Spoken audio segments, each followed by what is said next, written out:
Well, thank you so much for having me here. And I think we're making history today with our first online event. I wouldn't even call it um, a virtual event because it is face to face. We're all here looking at each other and everything. We're so happy for you guys, for you being here, because all of this wouldn't make any sense if you were not here, if you hadn't chosen to be here on a Sunday and a Saturday, a whole weekend with us, following us and sharing ideas with us. So thank you all very, very much. And I'm really honored and really happy to be here. And after so many, like this is the next to last presentation. And my colleagues have talked about so many topics. And we talked about purpose and objectives and about tools and about engaging students, onboarding students, and about giving them, storytelling and game-like activities and enhancing their motivation and success, making them reach the success they so much want and need.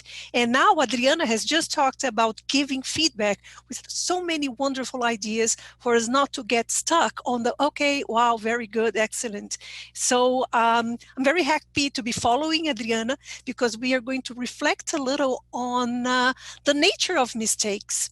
So she has given us so many techniques and ideas. And what I propose we do is really talk a little about what mistakes are and the nature of mistakes and how we view mistakes. So I'm going to share my screen with you. Okay, give me a second. This is my presentation, right? So what's your take on mistakes? So how do we view mistakes? Okay, and the first thing I'd like to discuss a little with you is what are mistakes? Okay, the mistakes that we talk about all the time during our classes, because mistakes are an intrinsic part of language learning and teaching. Everybody makes mistakes all the time. So the first thing I'd like to propose you do, I'd like you to think about the mistakes you have made. You don't have to share anything. You don't have to share anything. You don't have to tell us about your stories or anything. I just would like to ask you to think about a mistake or a few mistakes you have made. It doesn't have to be anything serious, something maybe you did when you were a child, when you were a teenager. Just think for a moment, okay? And think about the feelings that you have. Just a couple of seconds, okay? And then, now that you have talked about your mistakes, think about whether the feeling that you have is good. Did you think about something exciting, about something interesting that you did, or maybe a new job or a new course or a diploma or a certification? Probably not. Probably when I ask you to think about mistakes, what you think about is something negative, because that's what the word mistakes does to us. It makes us think of something negative. So this is my first point for this afternoon, okay? So if we use mistakes to describe language acquisition occurrences, we use the word mistakes to talk about something natural that's intrinsic to learning, and we use the words mistakes. This is a quote by Michael Lewis, the late Michael Lewis, the author of The Lexical Approach. The words mistakes and errors, which are traditionally associated with concepts such as wrongdoing and even sin, something even a little more serious, okay? So we talk about these words, errors and mistakes, to describe language acquisition occurrences, okay?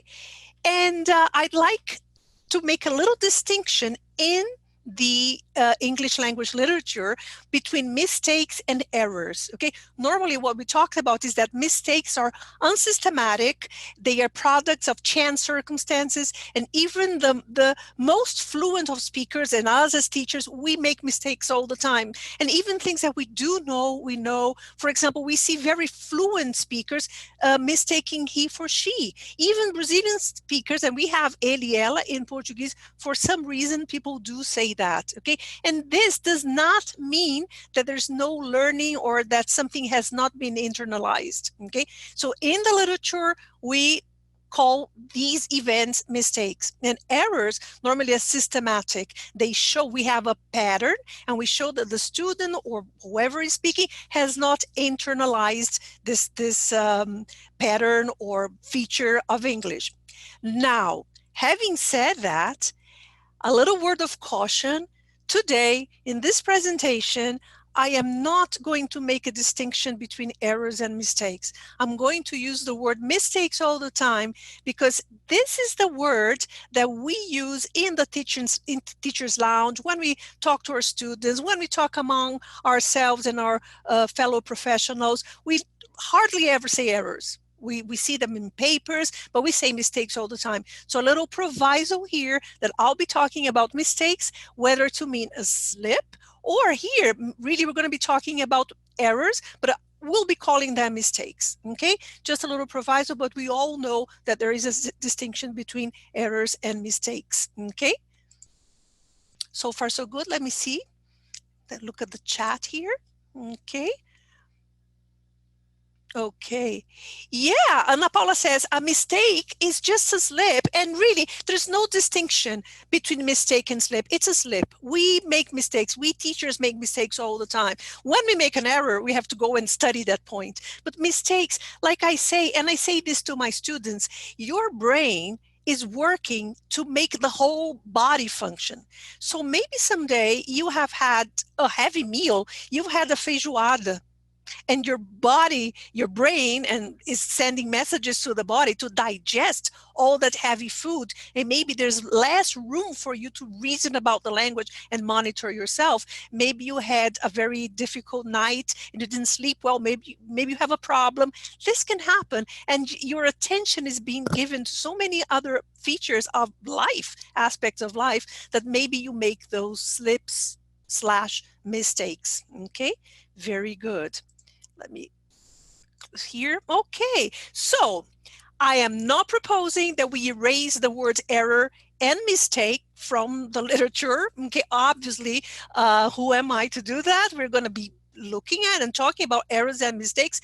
But what I am proposing we do is that whenever we see the word error and mistake in the light of language occurrences, we exercise a change in our mindsets. So this is what we're going to be talking about today. That we have mistakes, we have errors. How do we as teachers look at these events? Okay. So let's look at what some authors have said about these events and what they call mistakes. Let me have a look at the chat just to see whether, okay, fantastic. All right, okay. Okay, so Salinger calls these events the learner's interlanguage. And you know, interlanguage, so I have, my first language is Portuguese. I'm a native speaker of Portuguese. So my L1 is Portuguese and my L2 is English. And this path, this journey alongside L1 to L2 is my interlanguage. So we, all of us non-native speakers, we're somewhere along this climb. And hopefully we teachers are closer to L2, but nevertheless, it is a kind of interlanguage. And what we're trying to help our students do is move along the interlanguage and get closer and closer to L2, right? So a mistake is a view on the learner's interlanguage, okay? Batstone says something similar, but in a different, he words it differently, the learner's interim hypotheses. So every time a learner makes a mistake, what we call a mistake, actually the learner has formed a hypothesis and he's trying it out. So if you learn that the regular past of verbs is ed, and the learner says, I goed, testing a hypothesis. Okay, I have a verb and I learned started and wanted and needed and stopped and worked. Why not goed, right? It's a hypothesis that I'm testing, and it's interim because I will learn there are regular and irregular verbs, and maybe the ed does not apply to all of the verbs, unfortunately, so I'll have to reformulate my hypothesis. Batstone also says something very interesting. It's very similar, but I think it's funnier. it's his best bet so far. So when the student says, I goed yesterday, so far it's his best bet. I know the verb, I know ed in the past, my best bet is goed. So far, this is my best bet. Richards and Sampson talk about partial successes, because if I'm able to use the word go, which is correct, and I'm able to remember that I have ed for the past tense, which is also correct, I have a success. It's partial because I still haven't figured out that I have to use it is go is an irregular verb, but so far it is a partial success. Noonan goes a little beyond and he says it's essential. Not only it's a best bet and an interim hypothesis, but it's an essential feature. There's no way we can learn anything without making a mistake. So whenever we talk about learning anything, we're talking about making a mistake. So it's essential, and Rutherford says it's inevitable. It's an inevitable characteristic of learner language. And Michael Lewis again, he says it's not only inevitable, but actually welcome. And this is my point, my second point, that mistakes are welcome. They let us see, they let us open Mariazinha's and Joãozinho's brains and look inside, because language learning, nobody really knows what goes on. And when a student makes a mistake, the student is allowing me to have a photograph of what's going on at the moment, so that as a teacher I can interfere and help students the way Adriana talked so wonderfully, all those techniques. So I need my student not to refrain from making a mistake, so that I have an opportunity to interfere, to step in and help. Okay, so this is a very important point. It's not only making mistakes is not only inevitable, but it's actually welcome. We need students to make mistakes. Not that we want to force them to make mistakes, but we want them to make them feel comfortable so that they are not afraid of making mistakes, so that we can help them with all the feedback techniques that we can use to make them feel comfortable and progress and reach success. Let's have a look at the chat. Okay. Yes, it is part of life. We all make mistakes. But I think when we're speaking a different language, a second language, something happens to our identity, doesn't it? So it's so hard when you are an adult, and I'm talking here mostly about adults, older teenagers. You already, you dominate a language. You have a language and you express your thoughts, your most complex ideas and everything. Suddenly you go to a level 1 course and you're going, it's so frustrating, and your persona is you're not happy with your persona.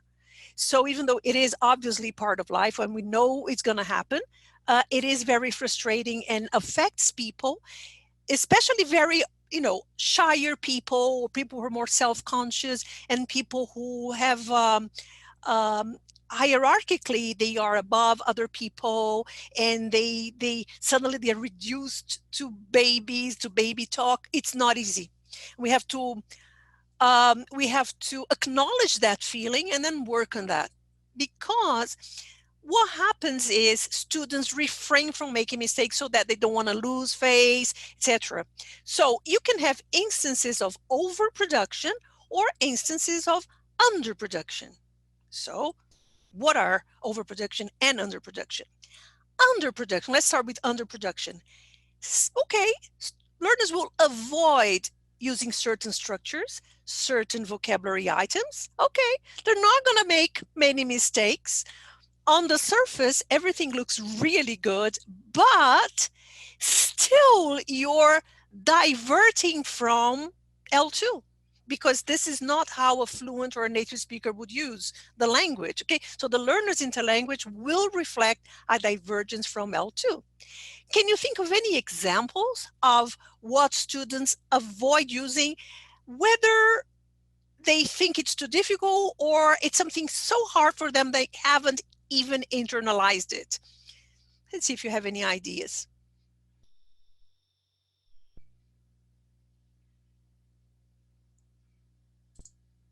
Okay, so I'm going to show you. For example, Brazilians do not use phrasal verbs very often. Okay, most of us, it's hard for us. We try and try, okay, because it is a mark of more upper intermediate and advanced speaking. Okay, I like C1 students will use phrasal verbs, but if you're stuck and you avoid using phrasal verbs because you never, is it off or on and up or in? I have no idea. I'm not going to use it. So on the surface, I'm going to sound correct.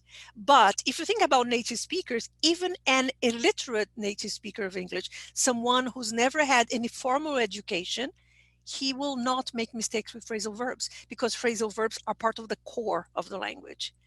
So if that is underproduction, what could be overproduction? And one thing, it's like the two sides of the coin. One thing will reflect the other, okay?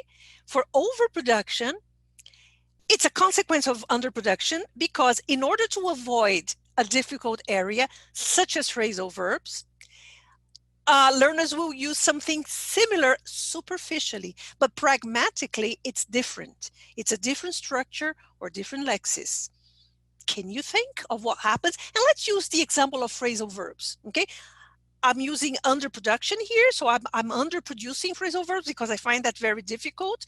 And what am I going to use instead? Let's look at the chat and see.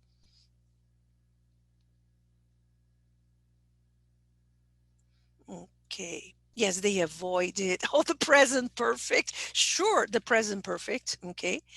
Uh, yeah, so sometimes people will, communicatively, people will understand.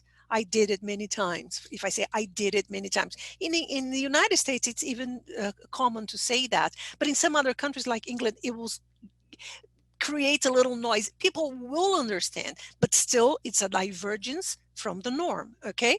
So probably what they're going to do in the case of phrasal verbs, they're going to use Latin-based verbs because they're so similar to Portuguese, so easy to remember, okay? So they're going to overuse these Latin-based verbs. So I don't use phrasal verbs. It's okay on the surface, all right, but the register is a little off. So pragmatically, it's not exactly what a person, a native speaker or fluent speaker would say in that situation. So when, in this case, what happened here, I have students, my hypothetical student has avoided making mistakes and ended up making a different kind of mistake and has not given me the opportunity as a teacher to interfere, to help, to give communicative, to give feedback, okay? So you can go on like that for a long time. That's why Michael Lewis says that mistakes are not only inevitable, but they are welcome. They help us avoid this, okay? Let's see. So far, so good. Okay. Like, yes, Rafael, give up, desist. Easy, facile. Okay. Latin-based words. Very good. They will sound like the difference between beijo and ósculo, right? Sometimes. Something you understand, but something is strange. Okay. So, like James Joyce said, mistakes are the portals of discovery. So, when I have engaged my students, when I have lowered their affective filters, like so many of my colleagues have been saying this past week or this past weekend, okay, I allow my students to feel free to make mistakes, and they are portals of discovery for themselves, for us, so that everybody can help and progress, okay? So there you have it. So thinking about that, what can we learn from our learners' mistakes?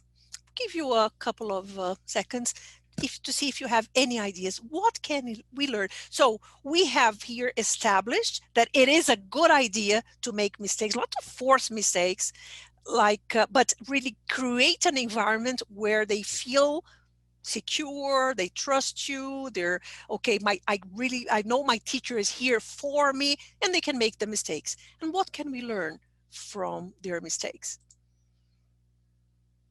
Okay. Yeah, we can anticipate difficulties. It like Adriana says, we have to give them a chance to make mistakes and go ahead. Okay, we can use them as a yardstick of their learning process. We can learn about their learning styles. We can visualize their generalization. They help us identify what the problem is when they see it. So it is like a kind of, if we are generous towards our learners by creating an environment where they know they're safe, it is a safe place. The classroom has to be a safe place. Then we will profit from what they allow us to see, and we will be able to all work together for our ultimate goal, which is the learner's success. Okay. And we also, Rafael says, we have evidence that learning is actually taking place, and maybe we have to improve.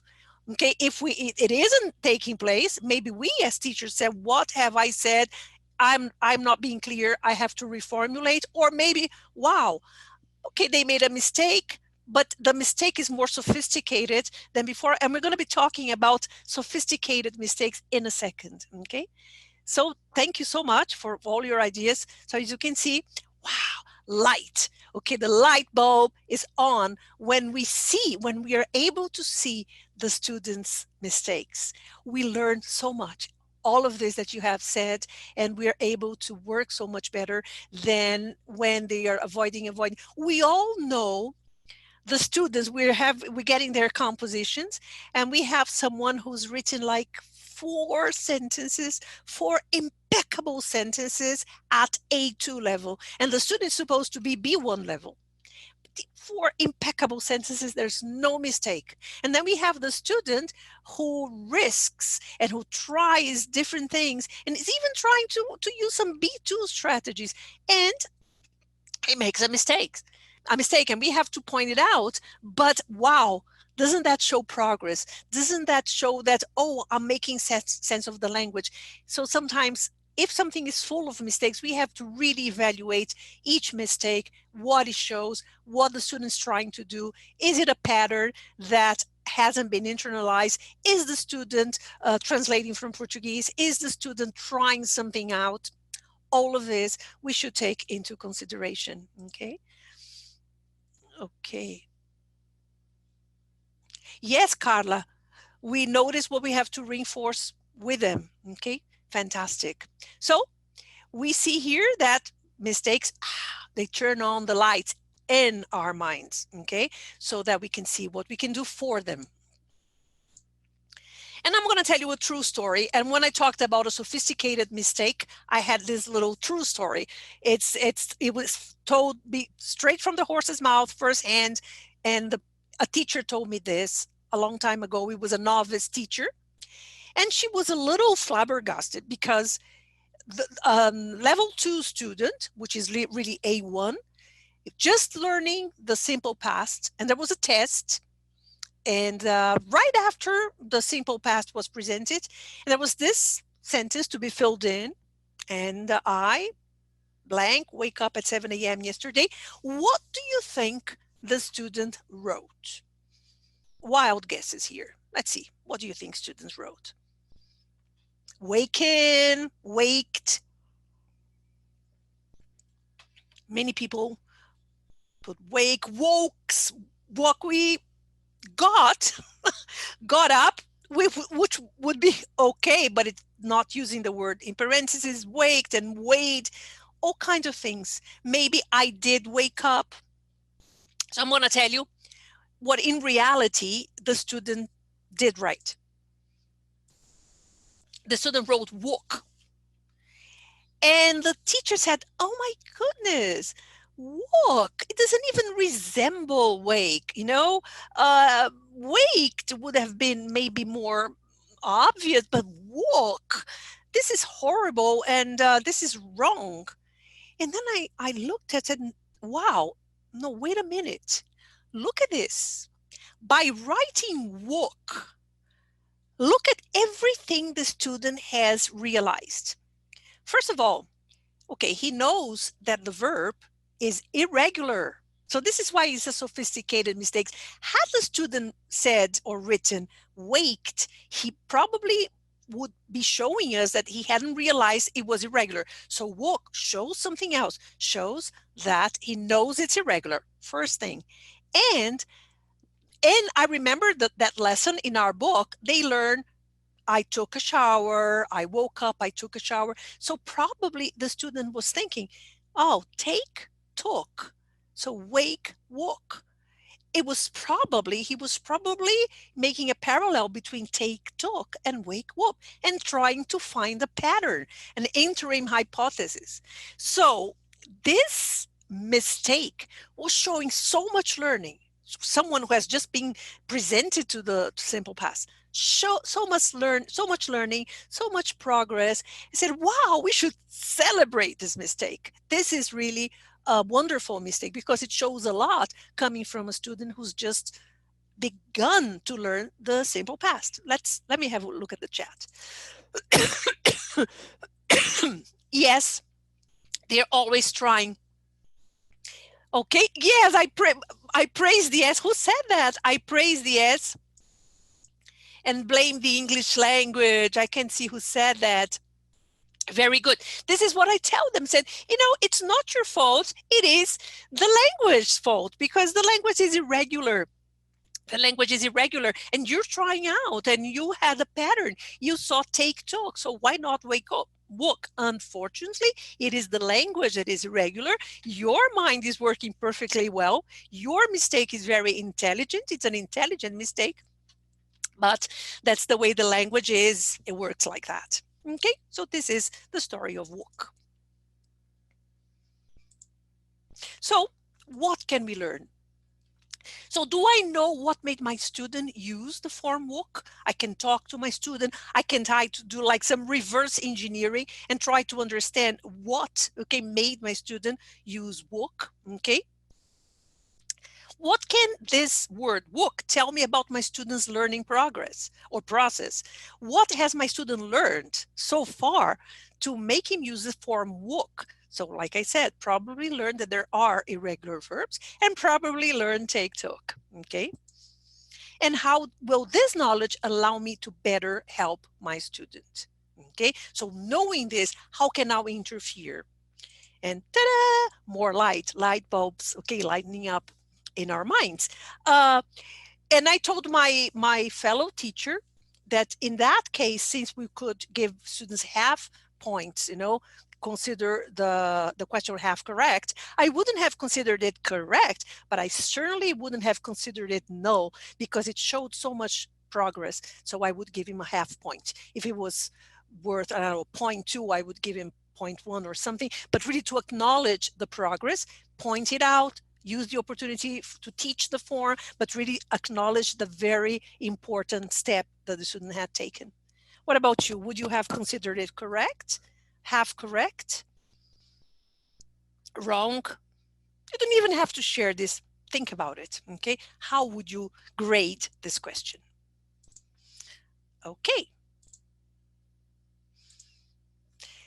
Then, why correct? Well, Adriana has extensively talked about correcting in a most wonderful way. So let's just reflect a little about why correct. So if it's okay to make mistakes, if it's part of learning, why correct? Well, because feedback and subsequent instruction are now broadly viewed as fundamental to the process of language development. And it is not linear, right? You have to retrace your steps, you go sideways, you go to the other side, but you're progressing.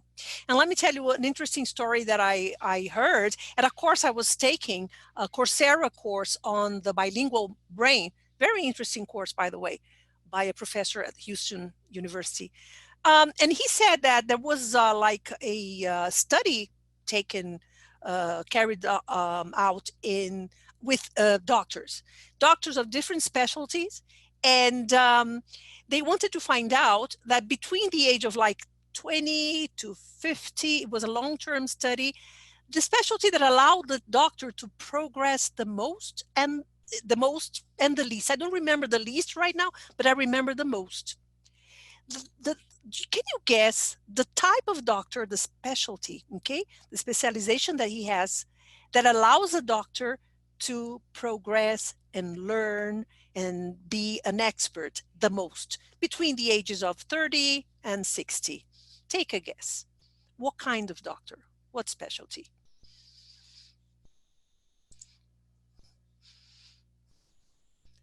ER doctors, I think very good. I think it's not what the survey or the study found out, but I think ER doctors, because they will have to do something, neurologists, general practitioners, GPs, okay, psychiatric doctors.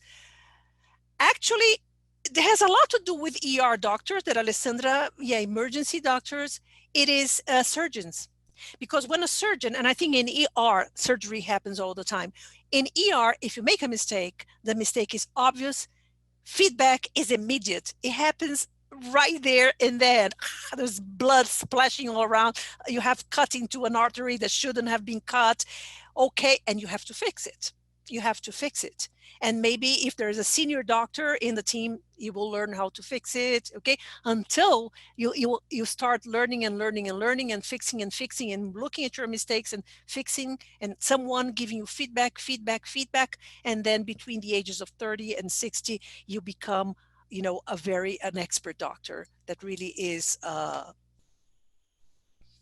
pundit in the profession. Okay, so feedback and subsequent instruction, very important. Give feedback in a very loving way, in a very understanding way. I'm knowing it's part of language, but yes, I give you feedback, and then I help you do it again. I give you more opportunities to use the language. Okay. Okay. So we've addressed some points here. Okay, this word mistake, what it means. Okay, what are mistakes? When students avoid mistakes, what happens? The importance of having the opportunity to look at students' mistakes, what we can learn from our students' mistakes, and why correct. So let's have a look at patterns of learner mistakes in Brazil. Okay, we're talking specifically about Brazilian students. And we're going to change the word, even though we know mistakes. We're going to be talking in the teacher's lounge. Nobody's going to say, oh, my student had 10 outcomes. We're going to say mistakes all the time, all of us. But right here, let's remember, so that we kind of ingrain that in our minds, that they are linguistic outcomes and natural. So first of all, we have L1 based outcomes that come from our native language here in Brazil, Portuguese, and L2 based outcomes, mistakes or outcomes that are intrinsic to the patterns of the language being learned, in this case, English. So let's have a look at these patterns. Let's begin with Portuguese, okay? And I'm going to use Audley's taxonomy, and he talks about L1 based outcomes. There is a long list, and I have chosen a few, and all the references will be at the end, okay? And I have chosen a few that have more to do with Portuguese, okay? First of all, something that's really good. Positive transfer is an L1 based outcome because English and Portuguese are Indo-European languages. Imagine someone who speaks Arabic, who speaks Japanese, who speaks Chinese, okay, Hebrew. They'll have a harder time because the patterns are so different. Because we have a Latin-based language, and English has so much Latin, it is an Indo-European language, and it has so much Latin in the language because of 300 years of French dominance, and so many Latin words, so many French words, and the syntax, everything, lots of things that come from Latin. We can benefit from the positive transfer because there are similarities in the writing system and the syntax, which can facilitate the acquisition of the second language. So this is the good side, okay? It's a good transfer. We can see a lot there in common between the two languages. Now, let's talk about negative transfer, okay? Where we step in and we really have to help. We have divergences from norms in the target language. So I'm going to use some of the instances that were mentioned by Odlin, and let's see one by one. For example, the first L1 based outcome, straying from the norm. I used to live in a house, but actually I live in an apartment. What's going on here? This is the classic, right? Vestibular stuff. Can you tell me? Obviously, atualmente. Okay, it is a false cognate, a false friend, because it is so similar. It comes from the same root, but it took two different ways. This root took two different ways in the two languages, and obviously, actually, is atualmente. In atualmente would be currently, at the moment, nowadays, right? So it's a misinterpretation, which is a false cognate is a misinterpretation. Okay, so when learners infer something different from what a native speaker of the target language might infer due to the influence of the L1 structure. Okay, so there's another one. This is a little more sophisticated. So the first one actually was really simple, but look at this. I followed the recipe, but I substituted margarine, sorry, for butter. I can't stand margarine. And then someone would say, well, if you can't stand margarine, why did you substitute it? So what's going on here? Is this sentence illogical?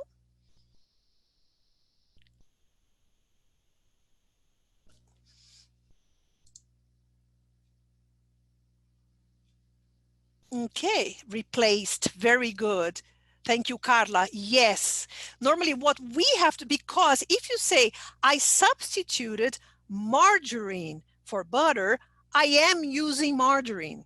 Okay. I am using margarine. I am not going to use butter. So if you say you're using margarine and you can't stand margarine, it's illogical. And the native speakers say, wow, this doesn't make sense. So I think the safest thing we can do as Brazilians say, I replaced margarine with butter, and then it's obvious that I'm not going to use margarine and I'm using butter. Okay, because the substitute for is exactly the opposite in English, right? So if I substitute margarine for butter, I'm using margarine. So this sentence really doesn't make any sense, unless you're a masochist, right? That you don't like margarine but you're going to eat the margarine anyway. So this is a case of misinterpretation. Let's see another one, another type of L1 based outcome. I really feel saudades of her. I listen music and I like of chocolate. Three things are happening here based on Portuguese. Let's see.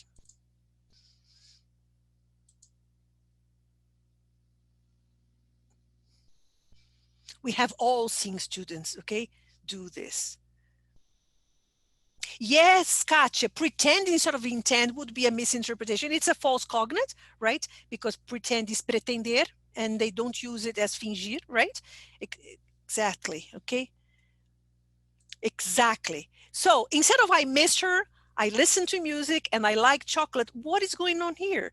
The student is using, all coming from Portuguese, a substitution. I don't know I miss her, so I feel saudades.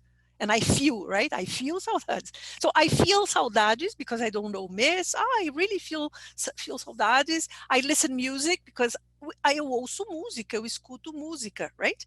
And I like chocolate, because we say I gosto de chocolate. So this is all coming from Portuguese, and it could be an omission, an addition, or substitution, because I try to parallel the structure of Portuguese. Okay, let me see this. Let's see the chat here.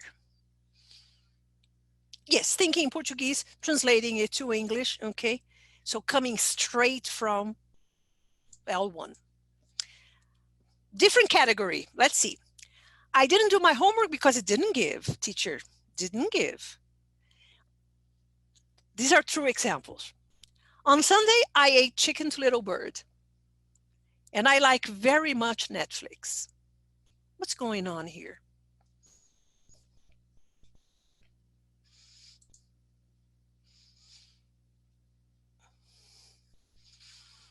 L1 interference, and they are called, oops, sorry, let me go back.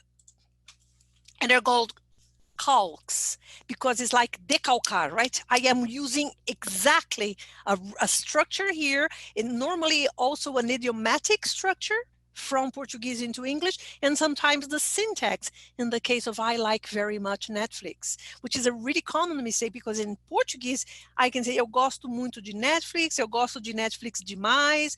It doesn't really matter, it doesn't make any difference, but in English you cannot say I like very much something. I have to say I like something very much. And also the other two, because it didn't give and it chicken to little bird.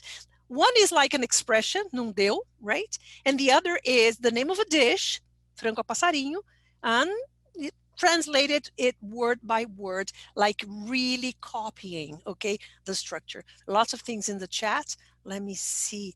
Okay. Oh, Diana says, yesterday, a student of mine said she didn't appear, so she gave him a cake, right? Deu bolo, or stood him up, right? Okay, very good. I gave him a cake. Fantastic. All right. So this is another category. And finally, the last one coming from Portuguese. And after this presentation, Augusto is going to talk extensively about pronunciation. You really shouldn't miss his presentation. It's amazing. Okay, just really brushing up on pronunciation here. When I say, or a student says, happy birthday, or you could play the game, or I like pizza. What's going on here? What kind of interference is that? What's happening? And this is a kind of very intelligent mistake, by the way. This shows a lot of progress when students make this kind of mistake. The student is, let me look at the chat. Let's see if I see. Marilyn says that her students say in relation. Oh, that's a lot of in relation. Okay. Okay. All right. Okay, very good. So here, what's happening is overreaction to observed L1 influence. So this is a sophisticated mistake. The student has noticed that, oh, English works like this. I am observing the language, and I am observing that I make some mistakes, and I'm trying to avoid the mistake. So in the first case, oh, I say sitty and worky and stoppy. And I see, oh, people say sit and work and stop. And my teacher has corrected me. So it's not happy birthday, it must be happy birthday, right? A cough break, the sit of São Paulo. This is a typical mistake that shows progress, that shows a step ahead. And it is hypercorrection. And again, it needs to be, the hypothesis needs to be, okay, reframed, but it's a typical mistake, someone who has observed a pattern, okay? Another mistake like this is when people say Japan, hotel, and Brazil. And they have noticed that often English puts the tonic syllable is the first one. And they say that in Japan, it is a pattern in English for when you have a 2-word or 3-word syllable, the 2-word syllable, you normally have it on the first syllable. So when it on the last syllable, on the second syllable, they find it a little strange. Maybe I'm saying it wrong. Maybe it's similar to Portuguese. It shouldn't be Japan, hotel, Brazil. No, it has to be Japan, hotel, and Brazil. So it is hypercorrection. The student thinks it is an influence from Portuguese. You could play the game. The student knows he's trying not to say could. And then he's trying to stop at the stop consonant. But it's so difficult. So a little schwa gets in the way. And it takes a long time for the student to be able to stop at the stop consonant and not use the schwa. I should, and I could, yeah. And he did. So it's in order not to say kuji, shuji, and diji, the little schwa gets in the way. So it's hypercorrection. And finally, I like pizza. So many times the student has noticed that many words that he uses the word, the vowel E really is the short E. And then sit and city. And then shouldn't be pizza, should be pizza, okay? So again, it's observing the language, trying to understand a pattern and hypercorrecting, and the hypothesis is interim and has to be reformulated, okay? Let's look at the chat, okay? Polis, okay? Polis, very good, because we say polícia, but you don't say, okay, police. Maybe it's too similar to Portuguese, right? Should be polis on the first, with the tonic syllable is the first syllable. So very good. Have 2 cars here, which is calc. Okay, tem 2 carros aqui, really is calc. Very good. Okay. Yes, Silvia, the process is so beautiful. We fight against it. And I think we should look at it as like we're growing a garden. And we see how much sun we need, how much water we need. Is it too much sun, too much water? And understand the biological process and not blame the biological process. But if there's too much sun, too much water, we have to correct it. But never fight it and never think it's wrong. It's not wrong. It is natural. Okay. Yes, Ruchi, confortável, okay? Comfortable, comfortable instead of comfortable. Very good. I always ask my students to remember campo de futebol, comfortable, comfortable, comfortable, comfortable, comfortable, okay, for them to remember. So L1 based outcomes, okay? We talked about positive transfer, we talked about negative transfer, and under negative transfer, we have misinterpretation, we have substitutions, omissions, and additions, we have calque, okay, and we have overreaction to perceived influence. So say, I think this is Portuguese, so happy birthday should be correct. So this is an overreaction. And I would say that the overreaction is the most sophisticated mistake in terms of where you are along your learning process. Let me look at the chat. Okay. Vegetables, again, vegetables, right, Adriana? Fantastic. Oops, go back. Right, now let's talk about a few. It comes from James. Okay, again, the reference will be at the end. So a few mistakes that stem from English itself. Okay, the language and the patterns of the language that the students trying to internalize. Okay, and it's not easy. We know that. Okay, look at this one here. What's going on? I'm trying to establish a pattern. If girl becomes girls in the plural, then woman becomes woman's. If take becomes took, then wake becomes woke. And if the pronunciation is future, then probably it's future. Okay, so what's going on here?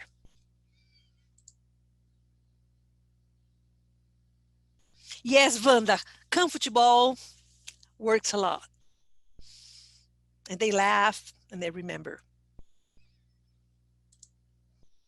Okay, it's a false analogy. And the student, again, it's a hypothesis. Again, it reads nothing less than the entering hypothesis. The learner wrongly assumes that the new item B that he's learning, like woman, the plural of woman, behaves like A, the plural of girl. Okay, so yes, again, it's not the student's fault. Blame it on the language. The language is irregular. All of this is irregularities of the language. So girls, why not woman's, right, etc. And the famous woke case, now famous, and future, why not culture, like many people say it. Okay, so it's a false analogy. It's a hypothesis that needs to be corrected, but it shows learning, it shows progress, it shows growth in the language. Okay, let's see. All right. What about here? What's going on? Where does he works? Do you know where is he? It's important to don't forget. What do you think is happening here? Why is the student producing this language? Let's see if you have any guesses here. Yes. Okay. Maybe we're comparing to English, to Portuguese, maybe, because we never know. This is a little proviso that I forgot to make when we started, that these categories are not clear cut. I have only one, only other. The whole process is very messy. They overlap, they interfere with each other. Obviously, this is really pedagogical, but this is not how the brain works. So maybe it is Portuguese, who knows, okay? Or maybe he learned here in the first case that it's a misanalysis. I know that for me to mark the third person singular, I have to use the S because I learned he works at Cel.Lep. So, okay, it's a question, where does he works? What I haven't learned is if I mark the third person with does, I don't need to mark it in the main verb. So this is something, again, interim hypothesis, okay? I have a hunch. I have a hypothesis, but they're putting it into practice. But it's in dream. It's the best bet so far, and I have to adjust my hypothesis to incorporate the fact that when I have does, I don't need the s. Same thing here. I learned the question. I learn a invert with verb to be. Where is he? Very good. Do you know? Where is he? So I have to learn that with embedded questions, if the first part is a question, the second part doesn't have to have the structure of a question anymore. So do you know where he is? And it's important to don't forget. I know the negative. Forget, don't forget. I know the imperative. Don't forget to do your homework. The teacher has said that so many times. So it's important to don't forget. What I don't know is that when I have it's important followed by an infinitive, I have to say it's important not to forget. Okay, it's important not to forget. This is more sophisticated, but they all show a lot of learning. I have learned something about the third person. I have learned something about interrogatives in English, and I have learned something about negatives in English. They show learning, and I have to adjust the hypothesis. Okay, let me look at the chat. There are 10 little things here. Okay, generalization varies. Well, okay. Okay, time to wrap up. So let's wrap up very quickly. Okay, very quickly. Enjoy to watch movies. Same thing, you need to do a decision. I can do nothing. And overlooking co-occurrence restrictions, because I have to say enjoy watching. You need to make a decision because it's a collocation. I can't do anything because I cannot use two negatives, at least in the norm is not to use two negatives. So Verusca is telling me it's time to wrap up. So last thing, I'm gonna quickly go through this. When I have the shop that I bought instead of where I bought, yesterday I work it and then I play it. Volleyball, I don't like meat of cow, but I like meat of pig. Okay, I am overgeneralizing. I know that's the shop that sells boots that I bought wrong. Yesterday, I know that is needed, wanted. I worked, okay? And I know meat, but I don't know beef and I don't know pork. So I say meat of cow and meat of pig. So these are, okay? So for us to wrap up, okay, we talked about what are mistakes.